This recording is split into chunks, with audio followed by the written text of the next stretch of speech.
For thousands of years, some people in the Irish countryside believed in fairies, which they called the good people, or sometimes just the people. Sophisticated folklores arose around these magical creatures that supposedly lived in the other realm. Children would be warned not to go near a solitary thorn bush, not to cut down certain trees, not to follow music that emanated from wild places, else they might be abducted by the fairies and taken to their magical realm under the hills, never to return. Or even worse, they might return, but it wouldn't be them. It would be a fairy changeling, which, while it looked like them and talked like them, was actually a monster underneath the skin. In 1895, an Irish barrel maker named Michael Cleary became convinced that his wife, Bridget Cleary, was showing signs of fairy abduction, and he was determined to bring her back. And what happened next represented the clash between Catholicism and paganism, and ushering out the old superstitions to make way for the modern era. It is history that deserves to be remembered. Ireland in the 1890s was a land that was changing, not just politically and economically, but also moving away from pagan superstitions into the modern era of technology, medicine, and science. 50 years before, the country had survived what was called the Great Famine. When the potato crop failed multiple years in a row, thousands of laboring Irish starved. It was the worst famine in Europe of the 19th century. Experts estimate nearly 1 million Irish died from starvation or related diseases, and another 2 million left the country. Land became consolidated in the hands of the wealthy. Tenant farmers who found themselves unable to pay rent were evicted and left homeless. Eyewitnesses from that era described families dead in ditches, their mouths stained green from attempting to subsist on grass. A movement began for home rule for Ireland, partly driven by demands for land reform that were the result of the demographic changes of the Great Famine. The question of home rule deeply divided Ireland. The nationalists, as they called themselves, believed no one could govern the people as well as the people themselves.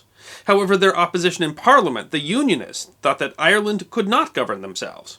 Some of them pointed to an uneducated and stereotypical belief in nonsense like fairies as additional reasons to oppose home rule. Irish culture was much affected by the events of the day. The death and migration caused by the Great Famine had devastated the Irish-speaking areas of the country, which tended also to be rural and poor. Starting in the 1830s, national schools had been established in an attempt to decrease illiteracy, but the instruction was done in English, further eroding the Irish language and culture. By 1900, for the first time in millennia, Irish was not the majority language of Ireland. The Catholic Church also played a role. The first cardinal in Ireland, Cardinal Paul Cullen, pressed for participation in processions, pilgrimages, wakes, and more to encourage former pagans to embrace the Catholic religion. Spearheaded from Rome, the Catholic Church in Ireland encouraged regular attendance and communion and Mass. But despite these massive changes, some of the rural populace continued to believe in fairies, and some in the church chose simply to look the other way. Michael and Bridget Cleary were childless, something that was rather an oddity in 1890s rural Ireland. While Michael worked his trade as a cooper, Bridget sold eggs from hens in her backyard and also sewed, owning her own Singer sewing machine, which was also unusual. The young couple lived with Bridget's parents in a cottage with a main room, 2 small bedrooms, and a fireplace with a built-in grill made of iron. One story about Bridget, which may or may not be true, shows what people believed about her personality. One day, Bridget was outside straining potatoes, and the parish priest went riding by. When her dog, named Badger, bit at the priest's horse, he kicked at the dog and ordered Bridget to call it back. Bridget was incensed by the priest's behavior and threw the boiling water and potatoes at him. The priest cursed her for her actions and predicted she would die violently by fire. Folklore around fairies ran deep in some communities, including the small Irish village of Ballyvaday, where the Clearys lived. When a dining family dropped food from their table, they'd leave part of it for the fairies. They'd set a pail of milk on the steps of their homes to appease any thirsty fairies. When throwing out trash after the sun went down, they'd call out to warn any passing fairies. And when someone went missing, the community would say that the person had gone with the fairies. In March 1895, Michael Cleary was concerned because his wife, Bridget, had been spending what he believed to be an inappropriate amount of time wandering around a fairy fort on a hill called Kylagrana near their home. Fairy forts are rings of stones left from an earlier civilization. Bridget's reason for going on long walks to the hill are not known. She did not keep a diary, though she had been educated at one of the national schools since the age of 4 and was certainly literate. Maybe she walked to get some fresh air, or maybe she went to the fairies seeking a cure for her seeming infertility, or maybe strong-willed Bridget did it to defy her husband, who constantly harassed her about her walks to the fairy fort. After one such walk, Bridget Cleary returned home saying that she was feeling ill and not quite feeling herself, and her husband Michael jumped to the conclusion that she had gone with the fairies and had been replaced by a fairy changeling. The tradition of fairy changelings may harken back to early history, when pre-Celtic tribes lived underground in order to escape the better-equipped Celts. Sometimes they would kidnap children who would go on to escape and talk about living with the people under the hill. Or it could be an oral tradition about the Druids who went into hiding after invasions and persecutions by the Romans. They would recruit young people to learn their secret ways, and if the person ever returned home, they had vowed not to reveal either the location or the secrets of the Druids. Whatever the origins of the changeling tale, Michael suspected his wife. At the time, the community described Bridget as a handsome, well-favored young woman of medium height, fresh complexion, with very dark wavy hair, beautiful eyes, and pleasing expression. She was rarely ill. Clearly also thought this sickly person seemed 2 inches taller than his actual wife, Bridget. In reality, Bridget might have contracted bronchitis, or the flu, or even tuberculosis, which had a social stigma, and so families with members who contracted tuberculosis would try to hide that fact.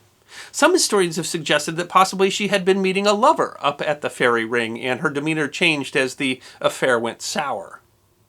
At first, Michael Cleary sought the help of traditional medicine and the church to cure his wife. A doctor came to the cottage and left some medicine for her to take. A priest also came at Michael's urging and saw that Bridget, though still healthy, was definitely suffering. For reasons he never fully explained, the priest gave Bridget her last rites and left. Michael took this as evidence that Bridget was dying, so he again sought help, this time from a traditional healer known for his fairy cures. Dennis Gainey prescribed herbs or unusual cures for people who came to him, and when Michael Cleary came to him begging for help with his wife replaced by a changeling, Gainey gave him a mix of herbs that was supposed to drive the changeling out. We don't really know what was in those herbs, but when you look at traditional Irish folklore, it was usually some bitter mix of filth and human urine. Michael Cleary called in help from the village, including Bridget's 4 male cousins, a female cousin, and a half-dozen neighbors. He forced the bitter-tasting herbs down Bridget's throat until she begged for him to stop. Later, eyewitnesses said he would scream, "Swallow it, you devil!" He clapped his hands and made her answer 3 times, in the name of the Father, Son, and Holy Ghost. "Are you Bridget, the wife of Michael Cleary?" believing invoking holy names and the power of the 3 would drive out the changeling. He threw urine on his wife in an effort to purify her body of the unclean spirit. And when she refused to take the herbs, Michael and another of Bridget's male relatives, John Dunn, threatened her with a red-hot poker. The abuse went on for hours, over the course of days. Finally, when Michael was convinced he could do nothing else, he threatened to burn Bridget over the fire. Another changeling tale said fairies could not abide fire and would rush out of the afflicted person's body at its touch. Michael put her over the fire and again asked if she was his wife. She said yes. Bridget's own father, Patrick Boland, held her over the fire and asked if she was his daughter. Bridget replied, "I am, Dada." Her family was convinced and removed her from the fire. However, Michael Cleary didn't believe he had his wife back. He called the priest back yet again and asked that Bridget be given communion. The superstition was that if she was still a changeling, she would be unable to take the holy wafer in her mouth. Another of Bridget's cousins, Joanna Burke, said Bridget took the wafer but did not swallow it, spitting it out after the ritual was completed. This small final rebellion may have sealed Bridget's fate. Michael again asked her 3 times if she was his wife. She answered the first 2 times, but refused to answer the third. Cleary threw Bridget towards a fireplace, and she struck her head on the stones at the hearth. Then he pulled out a brand from the fire and threatened her once more. Some witnesses claim by using a phrase that has become an Irish children's rhyme. "Are you a witch? Are you a fairy? Are you the wife of Michael Cleary?" When she was silent, he threw lamp oil on her and folded her into the fireplace, where she began to burn. "It's not my wife," Michael reportedly said while she burned. "I am not going to keep an old witch in place of my wife, so I must get back my wife." When her family protested, he held them back, saying that in a moment we'll hear the spirit escape up the chimney. But the cottage was silent, and Bridget Cleary was dead. For days after the murder, the family testified that Michael went to the fairy fort, praying he would see his wife ride by on a gray horse so he could steal her back from the fairies. After a few days of fruitless searching, one of Bridget's family members took Michael to the local church, where he confessed to burning his wife.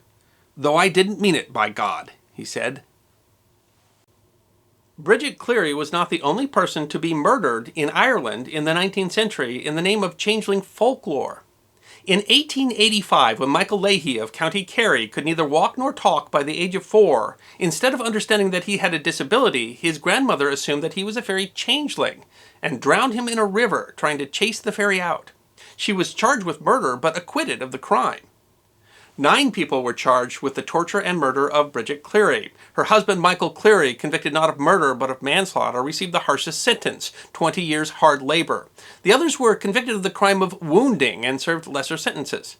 Even as he was being sentenced, Michael Cleary insisted that he was innocent, that he had not burned his wife, but instead had burned a fairy. But he had a change of heart in prison and eventually argued to a board of parole that he had been confused by his wife's family's ramblings about fairies. He was released after 15 years in 1910, immigrated to Montreal, Canada, and was lost to history. Of course, Unionists argued that this was an argument against Irish independence. One newspaper called it the Tipperary Horror and argued that Ireland and all of her civilization and all of her people should not be given over to a peasant-elected Irish parliament. The question of Irish independence remained contentious and eventually would spur open warfare. Bridget Cleary was brutally tortured over a matter of days. She's been called the last witch to be burned in Ireland, but of course that's not necessarily true. She wasn't accused of being a witch or consorting with the devil. She was accused of being a fairy changeling, and her brutal torture and murder represent the clash between those ancient superstitions and the modern era. Her badly burned body was buried next to her mother along the wall of the village cemetery. The grave is unmarked except for a few rounded stones. I hope you enjoyed this episode of The History Guy, short snippets of forgotten history between 10 and 15 minutes long. And if you did enjoy, please go ahead and click that thumbs up button.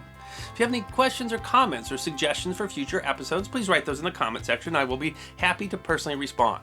Be sure to follow The History Guy on Facebook, Instagram, Twitter, and check out our merchandise on teespring.com. And if you'd like more episodes on forgotten history, all you need to do is subscribe.